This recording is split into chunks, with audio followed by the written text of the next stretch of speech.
बिस्मिल्लाहिर्रहमानिर्रहीम। अस्सलाम वालेकुम नाज़रीन, मैं आपका मेज़बान डॉक्टर महबूब अली सुबज़े और आप देख रहे हैं कन्निया प्रोग्राम। नाज़रीन, सबसे पहले तमाम नाज़रीन को ईद उल फ़ितर की खुशियाँ बहुत बहुत ज़्यादा मुबारक हो। नाज़रीन, साथ में एक माज़रत भी कर लेते हैं कि रमज़ान के महीने में ज़्यादातर हम यूट्यूब चैनल से, डिजिटल चैनल से ज़रा गैर हाज़िर रहे, और जिस तरह आप सबको पता है कि रमज़ान में इस सिलसिले को ज़रा जारी रखना थोड़ा सा मुश्किल हो गया था, इसलिए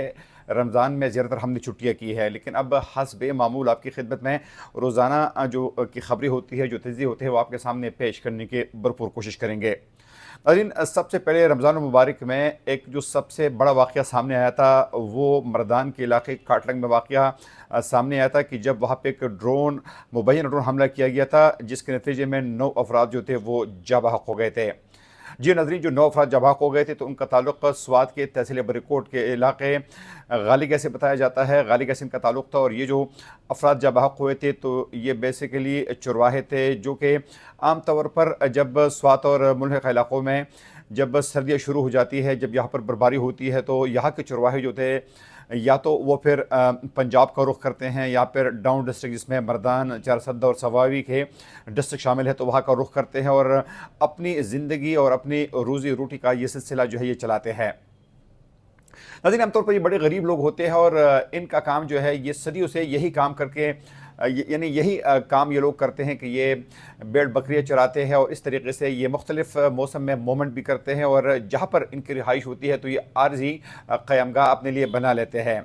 यानी आम तौर पर ये खेमे लगाकर अपना और अपने बच्चों का पेट पालने की कोशिश करते हैं। तब जब ये वाक़या सामने आया नाज़रीन, तो सबसे पहले जो कंट्रोवर्सी सामने आ गई वो ये थी कि हुकूमत की जानिब से ये दावा किया गया कि इस इलाके में दहशत गर्दों को निशाना बनाया गया है। गो के इस वाक़े के फ़ौरन बाद सूबाए वज़ीर हाउसिंग, जिनका ताल्लुक़ पाकिस्तान तहरीक इंसाफ से है, डॉक्टर अमजद अली फ़ौरी तौर पर मुतासरीन के इलाके में पहुँचे, और वो लोग जो कि इस वाक़े में जाँ बहक हो गए थे, जिनको चारपाइयों के ज़रिए पहाड़ों से नीचे लाया गया था, वहाँ पर पहुँचे। वज़ीर आला की जानिब से, सूबाई हुकूमत की जानिब से तमाम मुतासरीन के लिए जो है इमदाद का ऐलान किया गया, कंपनसेशन का ऐलान कर दिया गया। ज़ाहिर बात है कि इंसानों का कोई कंपनसेशन तो हो नहीं सकता, लेकिन फिर भी उनकी दाद रसी के लिए उनका के लिए कंपनसेशन का ऐलान कर दिया गया, और सूबाई हुकूमत ने का ये कहना था कि हमसे बहुत बड़ी गलती हो गई है। लेकिन नाज़रीन, इसके फ़ौरन बाद जो है वफाकी हुकूमत की जानिब से बयानात आए। सबसे पहले बैरिस्टर सैफ का बयान आया, जो कि सूबाई हुकूमत के तर्जुमान के तौर पर काम करते हैं, और उन्होंने वही लाइन ली जो कि वफाकी हुकूमत की लाइन थी। उसके बाद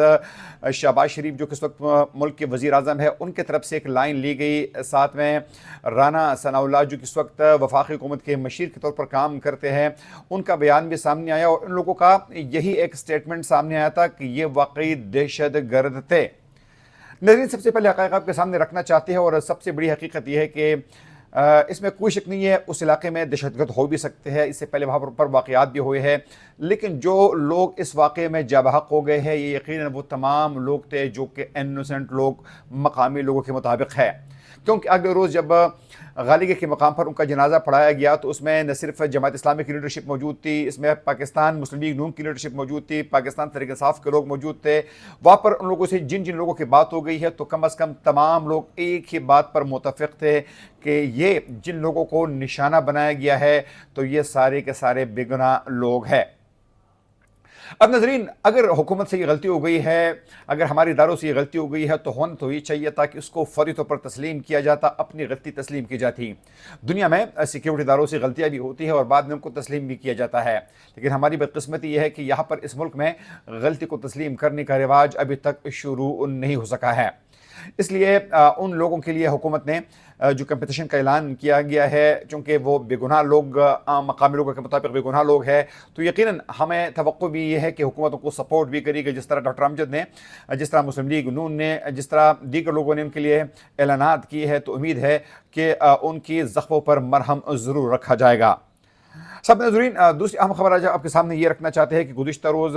वज़ीर आला खैबर पख्तूनख्वा अली अमीन गंटापुर और सूबाई हुकूमत के तर्जुमान बैरिस्टर सैफ की तवील अरसे के बाद इमरान खान के साथ अडयाला जेल में मुलाकात हो गई है, और ज़राए अब इस बात को कन्फर्म कर रहे हैं कि इस मुलाकात में अली अमीन गंटापुर और बैरिस्टर सैफ जो है वो इमरान खान को इस बात पर मनाने पर कामयाब हो गई है कि इस्टेब्लिशमेंट के साथ मुज़ाकरात किए जाए। نہ صرف اسٹیبلشمنٹ کے ساتھ یہ مذاکرات کرنا ضروری ہے بلکہ ساتھ میں ان مذاکرات کو انتہائی خفیہ بھی رکھا جائے گا اور اس طریقے سے میڈیا پر اس حوالے سے کوئی بیان بھی جاری نہیں کیا جائے گا۔ جو مختلف ذرائع اس بات کو کنفرم کر رہے ہیں کہ عمران خان نے اس بات پر رضامندی ظاہر کر دی ہے کہ اسٹیبلشمنٹ کے ساتھ مذاکرات کیے جائے اور ان مذاکرات کو جتنا ممکن ہو سکے ان کو خفیہ رکھا جائے۔ یقیناً ایک بہت بڑی ڈیولپمنٹ ہے عمران خان کی طرف سے، ایک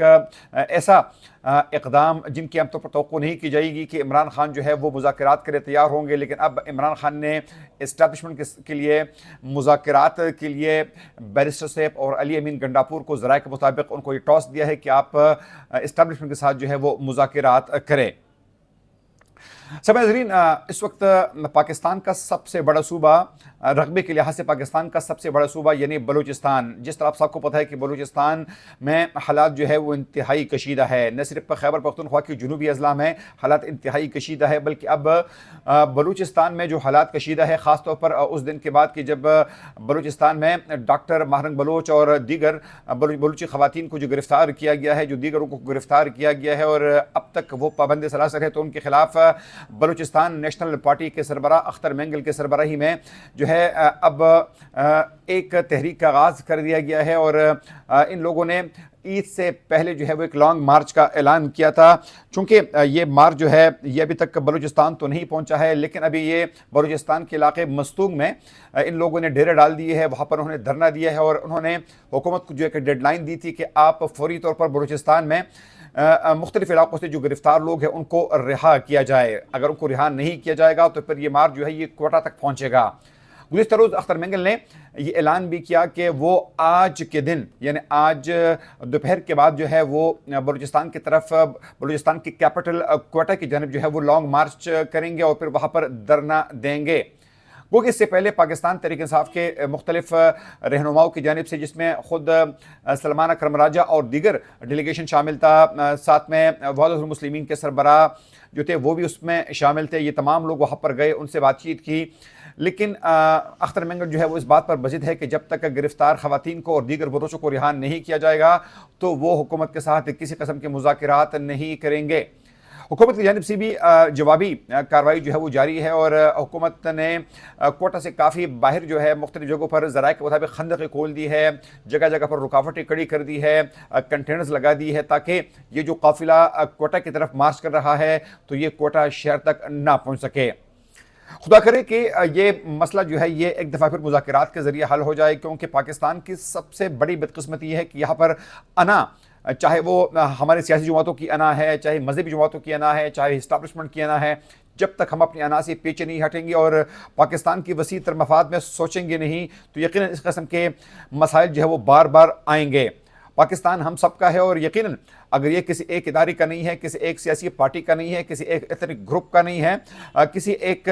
قوم پرست جماعت کا یہ ملک نہیں ہے، بلکہ یہ ہم سب کا پاکستان ہے، تو پاکستان کی خاطر سب کو ایک ایک سٹیپ، ایک ایک قدم پیچھے ہٹنا پڑے گا اور یقیناً ان تمام تر مسائل کا اگر ہمیں حل ڈھونڈنا ہے تو ان کا صرف ایک ہی حل ہے اور وہ یہ ہے کہ ہم مذاکرات کریں اور ایک دوسرے کو ایکوموڈیٹ بھی کریں۔